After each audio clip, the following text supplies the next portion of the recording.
आज हम एक बहुत ही अजीब चीज के बारे में बात करने वाले हैं। एक ऐसा लिक्विड जो नियमों को मानता ही नहीं। मतलब एक ऐसा लिक्विड जो कभी कभी ये सोचता है कि वो एक सॉलिड है। सुनने में ही बड़ा अजीब लगता है ना कि कोई चीज एक ही वक्त में लिक्विड भी हो और सॉलिड भी। आमतौर पर तो ऐसा नहीं होता। चीजें या तो एक होती हैं या दूसरी। पर देखिए, साइंस की दुनिया ऐसे ही तो मजेदार अजूबों से भरी पड़ी है। तो फिर चलिए इस रहस्य से पर्दा उठाते हैं। जरा सोचिए कि आप अपनी उंगलियां एक गाढ़े चिकने से लिक्विड में डाल रहे हैं और वो आराम से बह रहा है, आपकी उंगलियों के बीच से निकल रहा है, बिल्कुल वैसा ही जैसा किसी भी लिक्विड को करना चाहिए। और अब सोचिए कि उसी लिक्विड पर जोर से एक मुक्का मारते हैं। क्या होगा? छपाक? नहीं, बिल्कुल नहीं। आपका हाथ अंदर जाएगा ही नहीं। वो अचानक से एक ठोस दीवार जैसा बन जाएगा जो आपकी चोट को रोक देगा। सवाल ये है कि भाई ये हो कैसे सकता है? तो इसके इस अजीब से बर्ताव को समझने के लिए हमें पहले कुछ बेसिक चीजें समझनी होंगी। देखिए, हमारे चारों तरफ जो भी है, चाहे ये मेज हो, पानी का ग्लास या फिर हवा, सब कुछ कुछ बेसिक रूल्स को फॉलो करता है। तो चलिए फटाफट से उन रूल्स को समझते हैं, क्योंकि हमारी इस पहेली का जवाब वहीं कहीं छुपा हुआ है। साइंस की भाषा में हम इन सभी चीजों को कहते हैं पदार्थ या मैटर।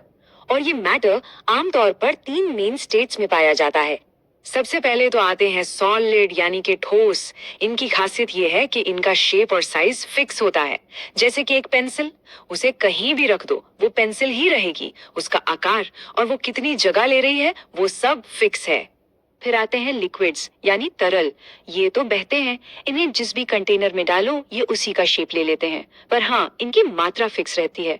मतलब अगर 1 कप पानी को कटोरी में डाल दिया तो रहेगा तो वो 1 कप पानी ही। और आखिर में है गैस। गैसों का तो क्या कहना, ये जिस भी जगह में होती है ना, उसमें पूरी तरह फैल जाती हैं। ये सिर्फ कंटेनर का शेप ही नहीं लेती, बल्कि फैलकर उस पूरी जगह को भर देती हैं। और सबसे मजेदार बात पता है क्या है? ये जो स्टेट्स है ना, ये कोई पत्थर की लकीर नहीं है। एनर्जी मतलब हीट को कम या ज्यादा करने से मैटर एक स्टेट से दूसरे में बदल सकता है। इसका सबसे अच्छा उदाहरण तो हम रोज देखते हैं। बर्फ पिघलकर पानी बन जाती है और पानी गर्म होकर भाप। लेकिन हमारे आसपास जो भी बदलाव होते हैं वो सिर्फ स्टेट बदलने तक ही सीमित नहीं है। असल में दो तरह के बड़े बदलाव होते हैं। एक होता है फिजिकल चेंज। इसमें चीज का बस रूप बदलता है पर चीज वही रहती है। जैसे बर्फ पिघलकर पानी बन गई, है तो पानी ही ना। और दूसरा होता है केमिकल चेंज। इसमें तो पूरी की पूरी नई चीज ही बन जाती है। जैसे लकड़ी जलकर राख बन गई। अब राख से वापस लकड़ी तो नहीं, तो ठीक है, अब हमारे पास इस पहेली को सुलझाने के लिए काफी कुछ है। याद है वो लिक्विड जो सॉलिड की तरह बर्ताव कर रहा था? चलिए अब उसके राज से पर्दा उठाते हैं। इस जादुई चीज का एक नाम भी है, ऊबलेक। और सबसे बढ़िया बात यह है कि ये कोई लैब में बनने वाला अजीब सा केमिकल नहीं है। ये तो एक ऐसी चीज है जो शायद अभी भी हमारे किचन में रखी हो। और इसको बनाने का जो सीक्रेट फॉर्मूला है वो बहुत ही सिंपल है। बस 2 और 1 का रेशियो। करना बस इतना है, 2 हिस्से कॉर्न स्टार्च लेना है और उसमें मिलाना है 1 हिस्सा पानी। बस इसे धीरे धीरे अपने हाथों से मिलाइए और देखते ही देखते साइंस का एक छोटा सा जादू तैयार हो जाएगा। तो साइंटिफिक भाषा में इस उबले को कहते क्या है?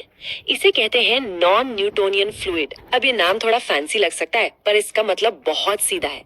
मतलब एक ऐसा लिक्विड जो नॉर्मल लिक्विड्स के रूल्स को फॉलो नहीं करता है। इसकी जो थिकनेस है वो बदल सकती है। देखिए, जब उबले को धीरे धीरे छुआ जाता है तो कॉर्नस्टार्च के जो छोटे छोटे पार्टिकल्स हैं वो पानी में आराम से एक दूसरे के ऊपर फिसलते रहते हैं। और इसका नतीजा क्या होता है? ये एक लिक्विड की तरह ही बर्ताव करता है। लेकिन जैसे ही इस पर कोई जोरदार मुक्का पड़ता है या इसे जोर से दबाया जाता है तो वो अचानक से लगा हुआ फोर्स कॉर्न स्टार्च के पार्टिकल्स को एक दूसरे में फंसा देता है। पानी को साइड हटने का टाइम ही नहीं मिलता और ये सारे पार्टिकल्स मिलकर एक तरह का टेम्पररी सॉलिड जाल बना लेते हैं। और बस यही है इस पहेली का पूरा जवाब। इस कमाल के बिहेवियर को कहते हैं shear थिकनिंग। मतलब जब इस पर जोर पड़ता है तो ये और गाढ़ा हो जाता है। लेकिन हाँ, सारे नॉन न्यूटोनियन फ्लूइड्स ऐसे नहीं होते। कुछ तो ठीक इसका उल्टा काम करते हैं, जैसे कि केचप। वो है shear थिनिंग।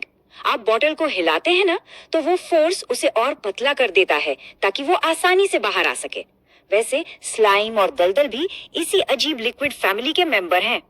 तो उबलेख हमें क्या दिखाता है? यही कि साइंस के नियम कितने हैरान कर सकते हैं।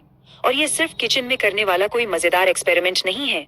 इसी शेयर थिकनिंग के आइडिया पर आज लिक्विड बॉडी आर्मर पर रिसर्च चल रही है। सोचिए, एक ऐसा आर्मर जो नॉर्मली तो फ्लेक्सिबल हो, लेकिन जैसे ही कोई गोली लगे सॉलिड हो जाए। और ये हमें एक और बहुत जरूरी बात सिखाता है कि साइंस में सही शब्दों का मतलब समझना कितना जरूरी